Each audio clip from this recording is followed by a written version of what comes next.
May nakita ako sa TikTok pare, naka-mage Alice, gagayahin ko nga to. Tingnan ko lang kung effective ba yun sa rank. Kasi ang sakit ng Alice niya, tas ang likot din. Di ko lang matandaan yung pangalan niya, parang ano yata yun, baliwag or baka baluga. Anyway, simulan na agad natin ang laban sa ating turtle fight kasi dito naman kadalas na may nangyari at nandito na nga po, magsiset na ako, 5 man set sa dalawa, tapos nakuha na kalaban yung turtle, tapos ito wala lang, nagpapaputok lang ako, hindi ko ramdam yung damage sa early game, pero ramdam ko yung kalambutan ha, ang lambot, ayoko na ito. Kung usapang early game, ayoko ng early game niya pare, tingnan mo naman, parang yung sakit niya kasing sakit lang din ng tank emblem na Alice ko pare, pero siya dapat nakamid, dapat mas masakit pa to ano, dito kari 1v1 tayo ano, 1v1 tayo ano, aray, joke lang, o sige tara, palaga, meron ng ulti ano, joke lang, o kanya-kanya na ulit, tago tayo sa damo, sige lumapit ka, pumasok ka, ha, tipi-tipi. Pero ang maganda dito sa Mage Alice pare, hindi ako matatakot lumaban ng 1v1 dito sa kare, kasi alam ko na mas masakit ako sa kanya. Ang problema nga lang, ang lambot nga lang talaga. Parang nakakatamad pala mag voice over ng Alice, no, hindi ko alam kung ano i-voice over ko dito, wow, bang, tas,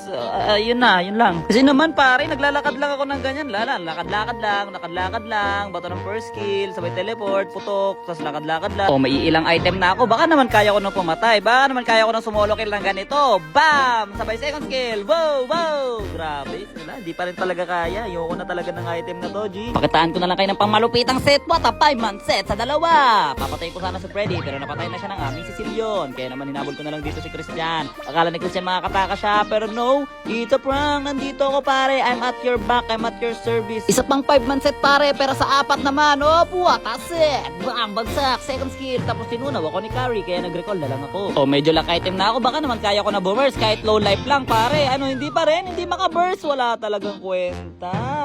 Ayaw ko na neto, pre. Ayaw ko na, hindi na ako magbe-mage build kahit kailan. Okay na sa akin yung tank build, magkasing sakit lang naman. Tingnan mo, di ko pa nga ito mapapatay, nakatakas pa rin Sa early ko lang kaya yung carry, pero pagdating ng late game, wala pare, ganun pa rin. Hindi niya pa rin ako mahal. Tingnan mo, nagset ako ng ganyan, pero buti na lang, natalo na nung binibir namin yung carry, kaya napatay siya, tapos nanalo kami, winner. Ayoko pare, hindi ko gusto tong Mage Alice, i-rate ko to ng mababa lang, mga 6 or 7. 6, 7.